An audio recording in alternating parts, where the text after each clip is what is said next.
โอ้โหดูข้าวครับพี่น้องหมอบสายหมอบ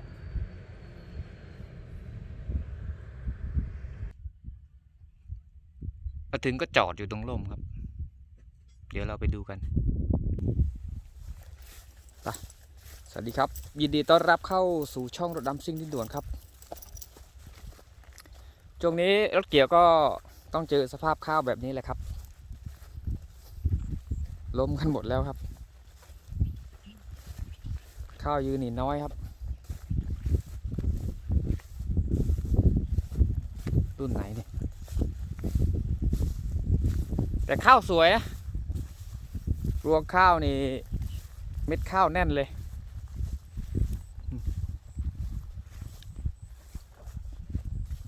มาดูกันหน่อยรุ่นไหนอากาศก็ร้อนลมก็แรง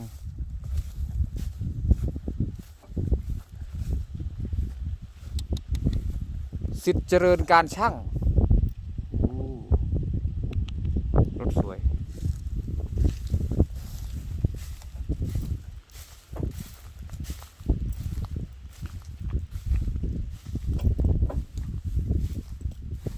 เอ้าทีมงานไหนนี่ฮะทีมงานเลลือเหรอ โอ้ยทีมงานชายใหญ่นี่เองครับทีมงานเลลือทีมทำงานอู้อู้อี้อี้กินข้าวยังกินแล้วครับอ๋อรัดสายพานเหรอตั้งสายพานมันย่อนมันจะหลุดโอ้ยซื้อใหม่เลยซื้อแล้วซื้อรถอ่ะโอ้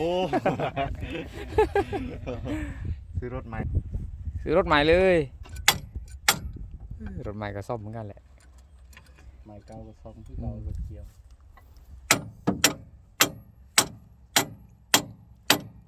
ชายใหญ่ไปไหน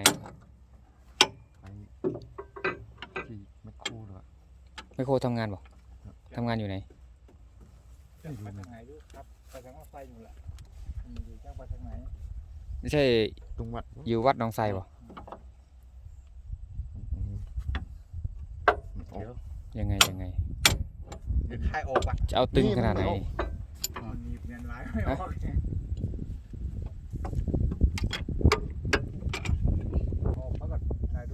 โอเคยังตึงยังสายพานเปลี่ยนใหม่หมดเลยครับพี่น้องนี่1 2 5 1 2อันนี้6อันนี้5ลองวางอยู่1วางข้างหน้าก็ต้องขึ้นถ้าสายพานตัวนี้มันไม่ตึงมันไม่ค่อยแรงเหรอตัวเดินไม่แรงเหรอครับ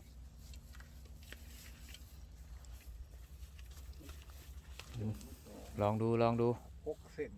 วันนี้ก็เจอข้าวล้มครับ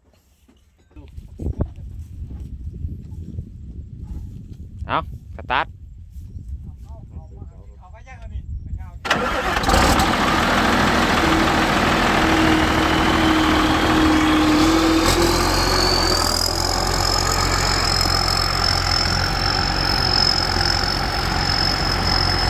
ตามไปดูครับเสียงเครื่องยนต์นี่สุดยอดเลยเสียงท่อนี่วิดเลย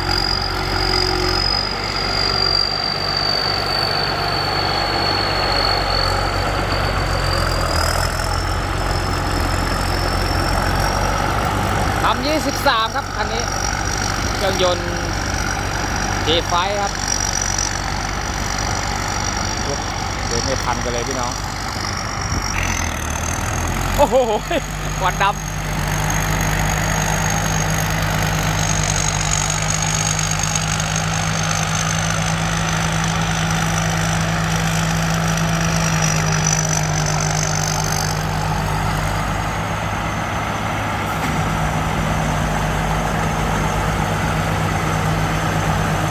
นี่ครับข้าวล้มแต่ไม่ใช่ปัญหาครับ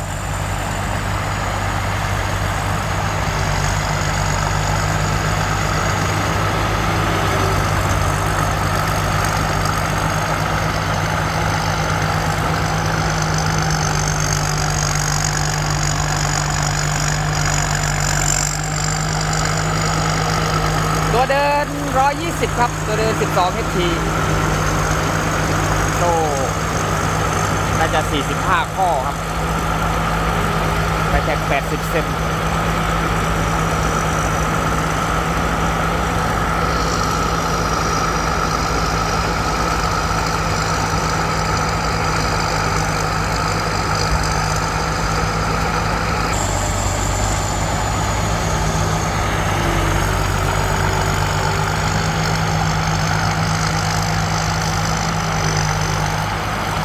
ตัวดาวนี่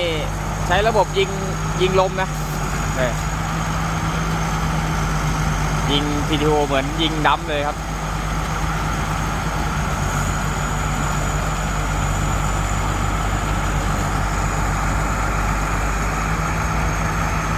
เอาเจอข้าวเปียกครับติดคอ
เกี่ยวดีเกี่ยวคล่องเหลือเกินครับ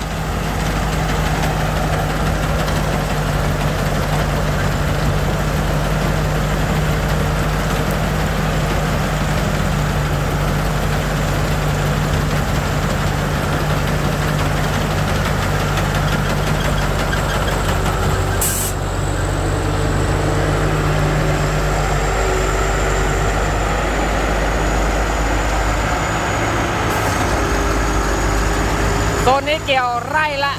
650 บาทครับถือว่าได้ราคาจริงโอ้ฝากซิ่งมากเลยโอ้เดี๋ยวจะขึ้นไปนั่งข้างบนหน่อยดูบรรยากาศข้างบน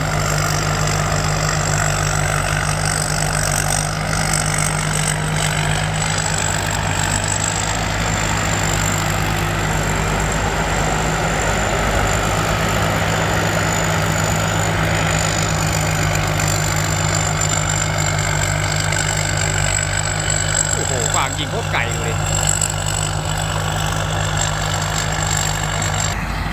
เดี๋ยวจะขอนั่งด้วยนะ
วยครับดิ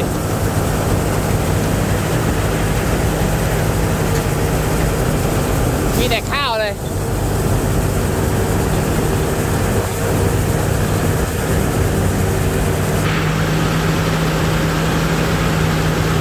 เดี๋ยวไปลูกแม่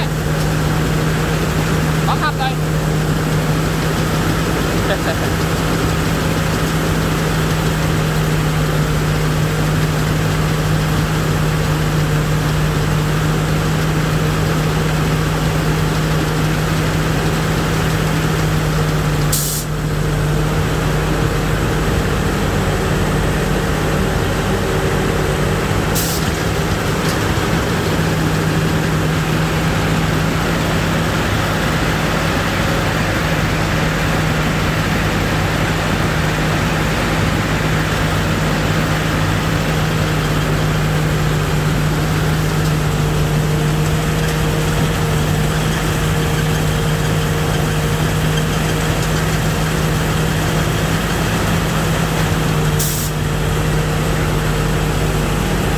โอ้นิ่มดีว่ะอันนี้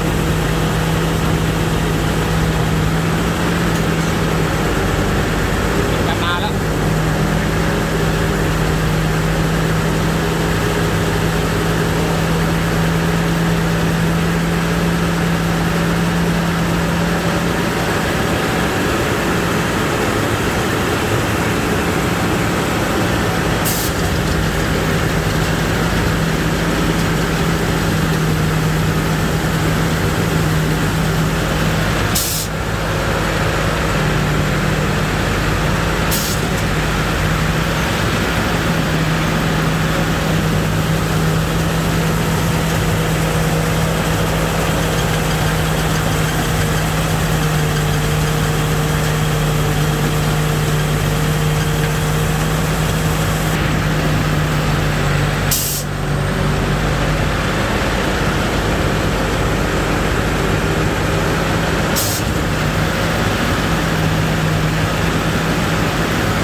ขอบคุณมากครับที่ให้นั่งด้วย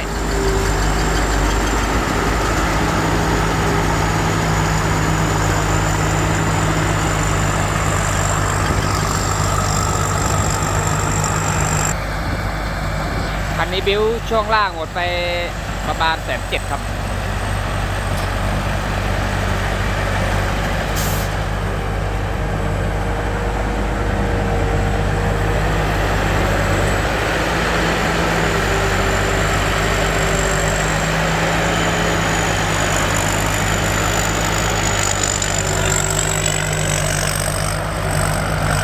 บ๊ายบายครับผมคลิปนี้เจอกันคลิปหน้าครับสวัสดีครับผมขอบคุณที่ติดตามรับชมคลิปช่องรถดำซิ่งดินด่วนครับผมบ๊ายบายครับ